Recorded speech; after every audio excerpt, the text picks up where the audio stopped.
अगर जो सोचा है तो उसके लिए सोचा जिसने हम सबको एक संविधान देने का काम किया है, एक कोच देने का काम किया है। इसलिए मैं इन नौजवानों का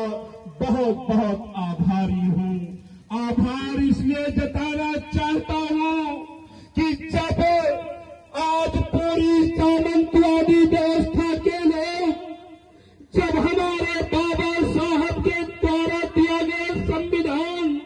को खत्म करने की चेष्टा रखते हैं, वो चेष्टा इसलिए नहीं है कि बाबा साहब का संविधान खत्म करके वो खुशियां मनाना चाहते हैं। वो खुशियां इसलिए मनाना चाहते हैं, ए मेरे समाज के लोगों, ए मेरे बहुजन समाज के लोगों, क्योंकि उन सामंती ताकतों को पता है कि जो बाबा साहब ने हमें एक सुरक्षा कवच से संविधान देने का काम किया है, उसी के तहत हमारा ये नौजवान आरक्षण के तहत नौकरियां करने का काम करते हैं। उसी के तहत हम अपने पिता बुजुर्गों का सम्मान भी सुरक्षित रखना चाहते हैं। उसी के तहत हम अपनी माताओं बहनों के लाज हया को भी सुरक्षित रखना चाहते हैं। ए मेरे समाज के लोगों, लेकिन उन लोगों ने मन में ठाना है, उनको हमारी खुशियां, हमारी माताओं की खुशियां, हमारे नौजवानों की खुशियां बर्दाश्त नहीं होती है। लेकिन उनकी गलतफहमी है, उनकी गलतफहमी ये है कि जब उन्होंने दिल्ली के संसद भवन के बाहर हमारे बाबा के द्वारा दिया गया संविधान की प्रतियां जलाने का काम किया, दुस्साहस करने का काम किया, हमारे उन लोगों को जो बाबा साहब के लिए गुणगान करने का काम करते हैं, कथा करने का काम करते हैं, संविधान पढ़ाने का काम करते हैं, तो कुछ लोगों ने उनके मुंह पर ताला लगाने की कोशिश की है। लेकिन वो कोशिश उनकी इसलिए नाकाम हो जाती है क्योंकि उनको अंदाजा नहीं है कि चाहे हमारा नया का पुराना हो, चाहे हमारा देश हो, यहाँ पर उनको मुंह तोड़ जवाब देने के लिए आज जिस प्रकार से यहाँ अंकित बापू जी ने और महेंद्र जी ने, रविंदर जी ने, हिमांशु जी ने, अंबिका जी ने, सतीश जी ने, रवि जी ने, दिवाकर जी ने, गुलशन जी ने, सचिन जी ने, विकास जी ने, शिवम और मंजीत जी ने जो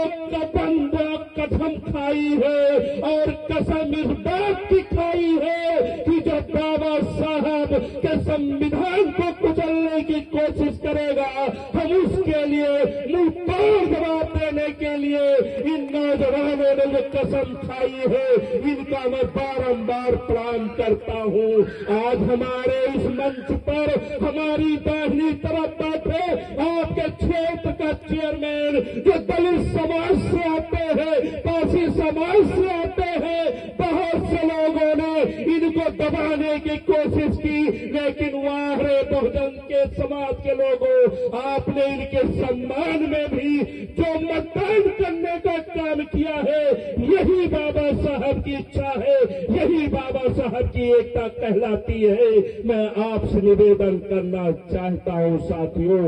आज जब हम सब इंसान हैं, हमारे इस समाज में, हमारे इस खेत खलिहान में हमारे जो जानवर और जो पशु पक्षी भी है, वो अपने दुश्मनों को पहचानने की शक्ति रखते हैं। लेकिन क्या कारण रहा कि हम इंसान होकर भी, हम मानव होकर भी अपने दुश्मनों को नहीं पहचान पाते हैं। ए मेरी माताओं, ए मेरे नौजवान साथियों, हम लोगों को पीड़ा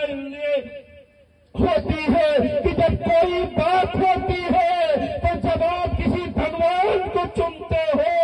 या किसी गुंडा गुंडी अपराधी को चुनते हो, तो मैं बड़ी जिम्मेदारी से कह सकता हूँ उसकी हैसियत नहीं है, उसके कदम एक नहीं बढ़ सकते, तो जगहों पर जा करके आपकी लड़ाई लड़ सके, तहसील में जा करके आपकी लड़ाई लड़ सके, क्योंकि उसको डर और भय सताता है कि उसका प्रतिष्ठान बंद कर दिया जाएगा। मेरे समाज के लोगों, बहुजन समाज के लोगों, बाबा साहब की जयंती देख करके जिस प्रकार से आपका सीना चौड़ा हुआ है, उसी तरह आपके भाई, आपका बेटा जयकरण वर्मा का भी सीना चौड़ा हुआ है। वो इसलिए नहीं, कल जब मैंने देखा सोशल मीडिया के माध्यम से, कल जब मैं सुबह से शाम तक बाबा साहब की जय जयकार करता रहा, तो ये बताने में मुझे बहुत फख्र महसूस होता है कि जो लोग हमारे बहुजनों के चरणों के पास नहीं बैठना चाहते, हमारी गरीब माताओं के पैर नहीं छूना चाहते, हमारे पिता तो बुजुर्गों को सम्मान नहीं देना चाहते, हमारे बाबा साहब डॉक्टर अम्बेडकर का नाम नहीं लेना चाहते, वाह बाबा साहब, आपने ऐसा कलम चलाई कि वो सामंती लोग भी आपके चरणों में प्रणाम करने के लिए उनको बारंबार झुकना पड़ा। यह है आपकी ताकत, यह है हमारे संविधान की ताकत। मेरे साथियों, आपने देखा होगा आपके क्षेत्र में कई लोग जो होते हैं, धनवानों की गिनती 1 हो सकती है, 2 हो सकती है, 10-20 हो सकती है, बड़े बड़े अपराधियों की संख्या 1 हो सकती है, 10-20 हो सकती है, लेकिन बाबा साहब डॉक्टर अम्बेडकर एक है और एक ही रहेंगे, इनको कोई डिगा नहीं पाएगा। साथियों, मैं एक निवेदन करना चाहता हूँ, हे मेरे नौजवान साथियों, अभी हमारे गायक साथी ने कहा था, इसके पहले मैं एक कार्यक्रम जहीरगंज में था, वहाँ एक नौजवान का भाषण सुन रहा था, उसने कहा था कि हम लोग जब बाबा साहब की जयंती आती है तभी बाबा को याद करते हैं। हे मेरे नौजवान साथियों, मैं आपसे सर झुकाकर निवेदन करता हूँ, हे मेरी माताएं बहनें, मैं आपसे चरण स्पर्श करके कहना चाहता हूँ, ये लड़ाई छोटी मोटी नहीं है। आपकी तरक्की को, हे माता जी, आपके बेटे के अच्छे कपड़े को कुछ लोगों को नजर लग जा रही है, आपके बेटे का अच्छा कपड़ा, अच्छी मोटरसाइकिल कुछ लोग नहीं देखना चाहते, वो हमारे समाज के नौजवानों को बर्बाद कर देना चाहते हैं। लेकिन उनको ये नहीं पता है कि आज बाबा साहब को मानने वाले एक नहीं, 2 नहीं, करोड़ लोग हैं। आपके मिटाने से हमारा नाम नहीं मिट पाएगा। हे मेरी माता, मैं एक बात कहना चाहता हूँ, जब हमारी माताएं किसी बच्चे को जन्म देती हैं, तो अगर जो कलेजे का टुकड़ा एक खरोच भी लग जाए तो हमारी माताओं का कलेजा कांप जाता है। लेकिन हे मेरी माता, क्या आपने कभी मनन करने का काम किया जब वही आपका बेटा जब 18-20 साल का हो जाता है, जब आपके दवा पानी के लिए, आपके धोती कपड़ा के लिए, जब वो बेटा रोजगार के लिए जाता है तो उसके हाथ में रोजगार नहीं होता है। हे मेरी माताओं, हे मेरे नौजवान साथियों, मेरा बेटा, मेरा भाई जिस तरह से मंडियों में मुर्गा और मुर्गियां बिकती है, जिस तरह से मंडियों में बकरा और बकरियां बिकती है, उसी तरह माता जी आपके उस कलेजे के टुकड़े की बोली लगाई जाती है, उसी तरह हमारे भाई का नीलामी किया जाता है। उसके शरीर पर कितनी मांस है, उस हिसाब से उसकी मजदूरी तय की जाती है। हे मेरे समाज के लोगों, हे मेरे बहुजन समाज के लोगों, ये लड़ाई बहुत कठिन है। हमें अपने बाबा साहब की संविधान की रक्षा करते हुए आपको अपने इन व्यवस्थाओं की भी रक्षा करना चाहिए। इसलिए हे मेरी माता, आपको जब समय पड़े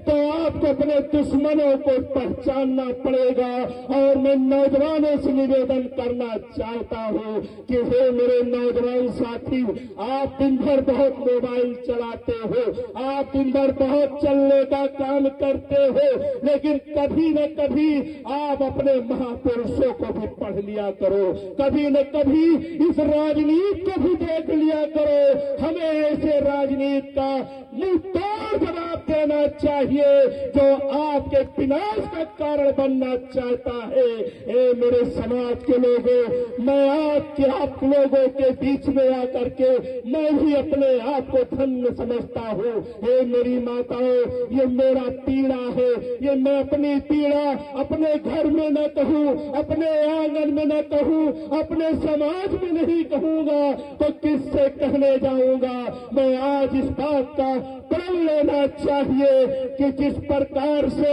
कुछ शक्तियां बाबा साहब अम्बेडकर के जो संविधान को खत्म करना चाहती है, हम प्रण लेते हैं जिस व्यक्ति ने बाबा साहब के द्वारा दिया गए कवच को समाप्त करने की कसम खाते हैं, तो हम कसम खाते हैं उनको बदल डालने की, उनको चैलेंज करते हैं कि जहां भी जरूरत पड़ेगी इस संविधान के लिए जयकरण वर्मा का जीवन इतना जरूरी नहीं है। साथियों, मेरा जीवन रहे या न रहे, मेरे और साथियों के लिए जो भी करना पड़े उनको करना पड़ेगा। मेरे जीवन से ज्यादा जरूरत आज बाबा साहब के दिए हुए संविधान की है। संविधान रहेगा, हम रहेंगे, संविधान रहेगा, आप रहेंगे, संविधान रहेगा, नौकरियां रहेंगी, संविधान रहेगा, हमारे माता बहनों का सम्मान रहेगा। आप सभी नौजवान साथियों का मैं बारंबार आभार करते हुए आप सबके लिए एक जोरदार नारे के साथ अपनी बात समाप्त करना चाहूंगा। साथियों, बाबा साहब अमर रहे, बाबा साहब अमर रहे, हमारा संविधान जिंदाबाद, हमारा संविधान जिंदाबाद। आवाज दो, आवाज दो।